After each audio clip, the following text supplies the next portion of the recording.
अस्सलाम वालेकुम। ना क्रीम, ना कंडेंस मिल्क, ना बहुत ढेर सारी बर्फ़, उसके बाद भी देखिए कितना थिक और ठंडा-ठंडा मैंगो शेक बाज़ार से कई गुना बेहतर आप घर पे बना सकते हैं। एक-एक टिप मैं आपके साथ शेयर करूँगी और बहुत ज़्यादा दूध की भी ज़रूरत नहीं है। बहुत ही बजट फ्रेंडली रेसिपी है और टेस्टी, यम्मी और रिफ्रेशिंग रेसिपी है। तो इंतज़ार किस बात का, जल्दी से चलते हैं रेसिपी की तरफ, लेकिन उससे पहले हदीस देख लेते हैं।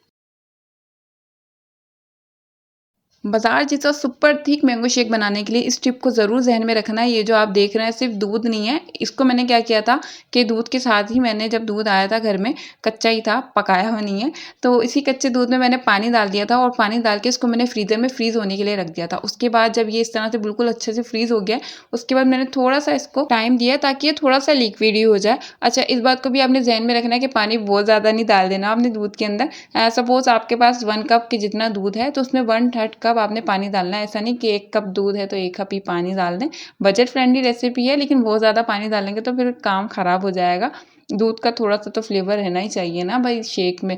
तो आप क्या करें, आप ब्लेंडर जार में इसको डाल दें और साथ ही ये जो मैंगो के चंक्स आपको दिख रहे हैं, सिर्फ़ 1 मैंगो है, ज़्यादा मैंगो नहीं है और नॉर्मल साइज़ का मैंगो है, ये ज़्यादा बड़ा भी मैंगो नहीं है। इस तरह से कट करके डाल दें ब्लेंडर जार में।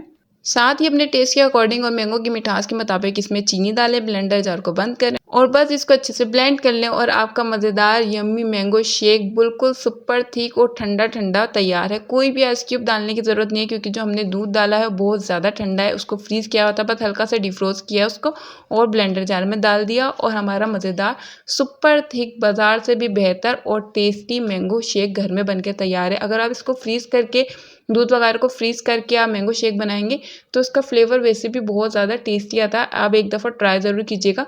किसी कंडेंस मिल्क की या क्रीम की ज़रूरत नहीं है। हाँ, एक चीज़ ज़रूर है, अगर आप इसको थोड़ा-सा और टेस्टी करना चाहते हैं, तो बस 1 से 2 चम्मच मिल्क पाउडर आप डाल दीजिएगा। बिल्कुल ऑप्शनल है, अगर आपका दिल है तो आप डाल दें, वरना इसको रहने दीजिएगा। मैंने भी मिल्क पाउडर इस शेक में नहीं डाला है। देखा कितनी आसानी से सिर्फ़ 3 चीज़ों के साथ हमने सुपर टेस्टी और थिक मैंगो शेक घर में बनाया है। कोई आइस क्यूब की ज़रूरत नहीं है, बर्फ़ की ज़रूरत नहीं है। सिर्फ़ दूध और पानी को हमने एक साथ फ्रीज़ किया है, उसको डिफ्रोज़ किया है और बस ये हमारा मज़ेदार मैंगो शेक बनके तैयार हो गया मिनटों में। आज के विनर का नाम अनाउंस कर देती हूँ। आज के जो हमारे विनर हैं उनका कोई नाम नहीं है, बेनाम है, आईडी पे कोई नाम नहीं था, तो ख़ैर स्क्रीनशॉट पे आपको उनका कमेंट दिख रहा होगा। मैंने पिन कर दिया है कमेंट बॉक्स में भी। और आज का सवाल ये है कि मैंने मैंगो शेक में कितने आइस क्यूब का इस्तेमाल किया है। तो अगर रेसिपी अच्छी लगी हो तो लाइक शेयर ज़रूर कर दीजिएगा। चैनल पे नए सब्सक्राइब करना बिल्कुल नहीं भूलिएगा। मिलते हैं किसी और इंटरेस्टिंग रेसिपी में, जब तक के लिए अल्लाह हाफ़िज़।